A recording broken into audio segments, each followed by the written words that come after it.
துடைகள் நேயர்கள் யாவரையும் ஆண்டவராயிருக்கிற இயேசு கிறிஸ்துவின் நாமத்தில் வாழ்த்துகிறோம்.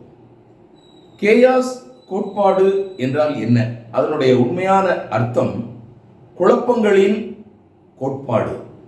இன்றைக்கு உலகம் முழுவதும் இந்த கேயாஸ் தியரி குறித்து பேசிக்கொண்டிருக்கிறார்கள். நம்முடைய வாழ்க்கையோடு இணைந்ததான இந்த குழப்பங்களுக்கு ஒரு தீர்வு என்பதனுடைய இந்த கோட்பாடு தான் இந்த கேயாஸ் கோட்பாடு ஆகும். குழப்பங்கள் அல்லது நேரியல் மற்றும் கணிக்க முடியாத ஆச்சரியங்களினுடைய அறிவியல் என்று இதை குறித்து சொல்லப்பட்டிருக்கிறது. எதிர்பாராததை எதிர்பார்க்க கற்றுக் கொடுக்கிறது என்று சொல்லி இதனுடைய பொருள்.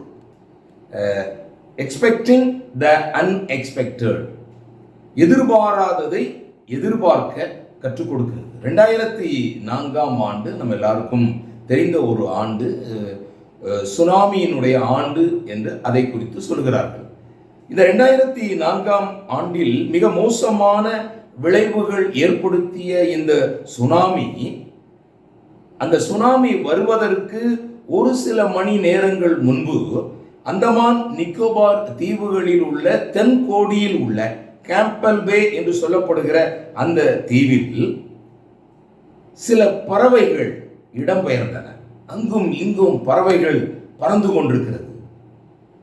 இதை பார்த்து அந்த தீவினுடைய மக்கள் ரொம்ப ஆச்சரியப்பட்டார்கள், ரொம்ப சந்தோஷப்பட்டார்கள். அன்றைக்கு மாலை மதியம் 3 மணி, அன்று சனிக்கிழமை. மறுநாள் காலையில் ஞாயிற்றுக்கிழமை 9 மணிக்கு அநேக உயிர்களை கடலுக்குள் இழுத்து சென்ற சுனாமி என்கிற உலகளாவிய பேரிடர் ஏற்பட்டதை எவரும் என்றும் மறக்க முடியவில்லை. பறவைகள் எப்படி இதை அறிந்தன, எப்படி வெளிப்படுத்தின? இதுதான் கேயாஸ் கோட்பாடு. அதாவது ரொம்ப ஆச்சரியமான இந்த லா அல்லது இது ஒரு தியரி. இதை இன்றைக்கு எக்ஸோடஸ் டிவி மூலமாக உங்களுக்கு நான் இதை கவனத்தோடு சிந்திக்க இந்த காரியங்களை முன்வைக்கிறேன். வேதம் சொல்கிறது, யோபு 36:26, இதோ தேவன் மகத்துவம் உள்ளவர், நாம் அவரை அறிய முடியாது.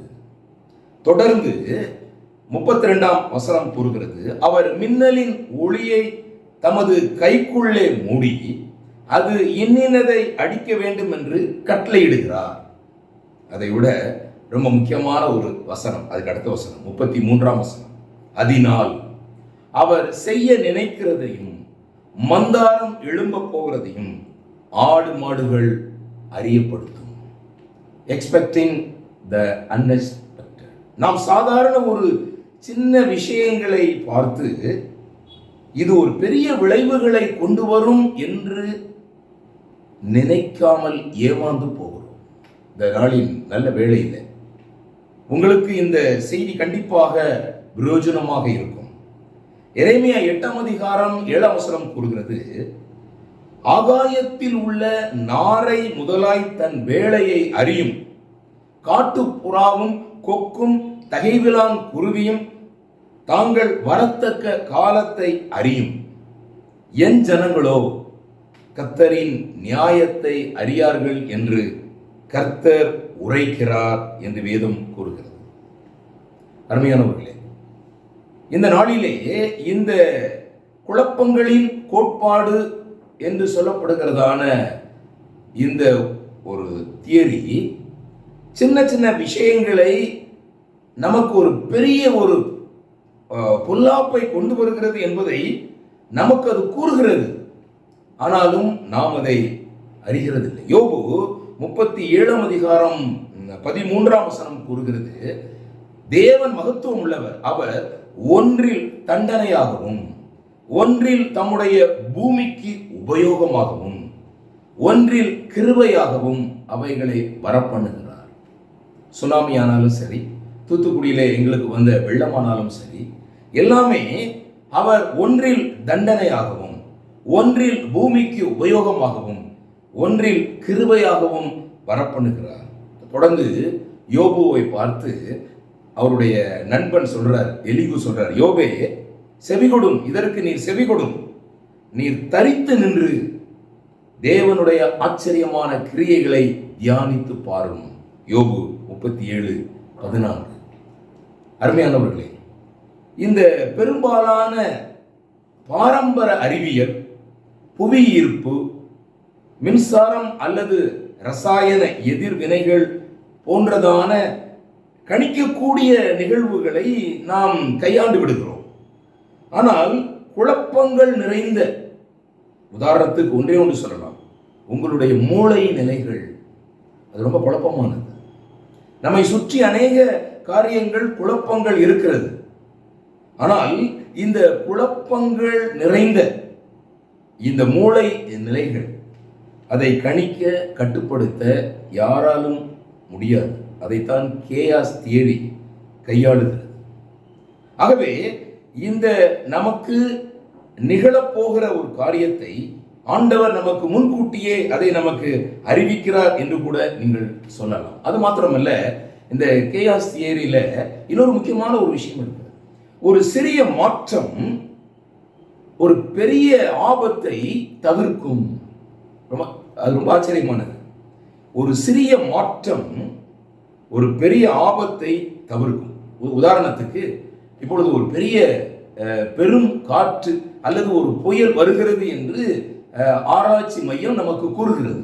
ஆனால் அது சில வேளைகளிலே நடைபெறாமல் போகிறது. காரணம் என்ன? ஏதோ ஒரு இடத்தில் ஒரு சிறிய காற்று அல்லது ஒரு சிறிய விளைவுகள் அது அப்படியே திருப்பி விடுகிறது. அருமையானவர்களே, இன்றைக்கு நல்ல வேளையிலே குழப்பமான சூழ்நிலையில் யாராவது வாழ்ந்து கொண்டிருக்கிறீர்களா? அதைத்தான் பட்டாம்பூச்சி விளைவு என்று சொல்கிறார். ஒரு பட்டாம்பூச்சினால என்ன பிரச்சனை வந்துடும்? ஆனால் ஒரு பெரிய பெரும் காற்றை இந்த பட்டாம்பூச்சி தன்னுடைய அந்த ரெக்கைகளை அப்படியே அடிக்கிறதுனாலே வருகிற காற்று கூட இந்த பெரிய விளைவுகளை தவிர்க்கும் என்பதுதான் கேயாஸ் தியரி. ரொம்ப ஆச்சரியமா இருக்கிறது. அதை குறித்து நான் உங்களுக்கு அநேக காரியங்கள் சொல்ல முடியும். ஆனால் இந்த நல்ல வேளையிலே ஆண்டவராய் இருக்கிற இயேசு கிறிஸ்து உங்களை தம்முடைய சிந்தைக்கு நேராக அவர் அழைக்கிறார். இயேசு கிறிஸ்து பூமியில் இருக்கும் பொழுது இதை தெளிவாக நாம் அறிந்து கொள்ள வேண்டும் என்று சொல்லி அவர் ஒலிவ மலை என்கிறதான அந்த மலைக்கு மேல் ஏறி ஒரு பேருரை நிகழ்த்தினார். அதை மவுண்ட் ஆலிவ்ஸ் டிஸ்க்ளோஷர் என்று சொல்றாங்க. அந்த தேவாலயத்தை விட்டு அவர் அந்த ஒலிவ மலைக்கு அங்கு போய் அங்கு இருந்த பொழுது சீஷர்கள் எல்லாரும் தேவாலயத்தினுடைய கட்டடங்களை அவர்கள் காண்பிக்க அவரிடத்துல வந்தாங்க. அப்போ ஆண்டவர் சொன்னாரு, இவ்விடத்தில் ஒரு கல்லின் மேல் ஒரு கல் இராதபடிக்கு எல்லாம் இடிக்கப்பட்டு போகும் என்று சொன்னார். சீஷர்கள் வந்து தனித்து நின்று இவைகள் எப்பொழுது சம்பவிக்கும், இவைகளெல்லாம் உலகத்தினுடைய அடையாளங்கள் என்ன என்று அவரை கேட்ட பொழுது அவர் சொன்ன ஒரு விஷயம்தான் இன்றைக்கு நீங்கள் சிந்திக்க வேண்டும். யுத்தங்களினுடைய செய்திகளையும் கேள்விப்படுவீர்கள், நீங்கள் கலங்காதபடிக்கு எச்சரிக்கையாயிருங்கள், அவைகளெல்லாம் சம்பவிக்க வேண்டியதே, ஆனாலும் முடிவு உடனே வராது. மத்தேயு 24:6. ஜனத்துக்கு விரோதமாய் ஜனமும் ராஜ்யத்துக்கு விரோதமாய் ராஜ்யமும் எழும்பும். பஞ்சங்கள், கொள்ளை நோய்கள், பூமி அதிர்ச்சிகள் பல இடங்களில் உண்டாகும். இன்றைக்கு உலகத்தில் 227 குறைஞ்சபட்சம் நாடுகள் இருக்கு. இந்த நாடுகளிலே கிட்டத்தட்ட 1/3 70 நாடுகள் பஞ்சத்திலேயும் அவர்கள் அனுதின உணவு, உறைவிடம், இந்த காரியங்களுக்காக அவர்கள் திகைத்துக் கொண்டிருக்கிறார்கள். இங்கே என்ன பார்க்கிறோம்? ஜனத்துக்கு விரோதமாக ஜனமும் ராஜ்யத்துக்கு விரோதமாக ராஜ்யமும் எழும்பும். இவைகளெல்லாம் வேதனைகளுக்கு ஆரம்பம். Small effect makes a big effect to this world. அதே வேளையில் இந்த கேஎஸ் தியரி என்ன சொல்கிறது?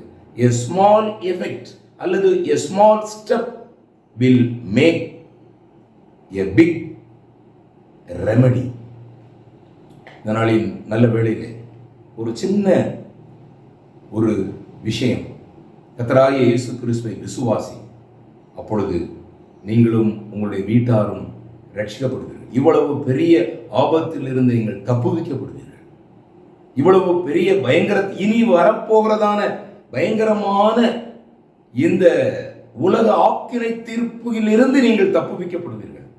ஆண்டவருக்கு சித்தமானால் தொடர்ந்து இந்த கோட்பாடு என்ன சொல்கிறது என்பதை நாம் வரும் நாட்களிலே சிந்திப்போம். அவருடைய நாமம் இன்னும் இன்னும் மகிமைப்படுவதாக. ஆமென்.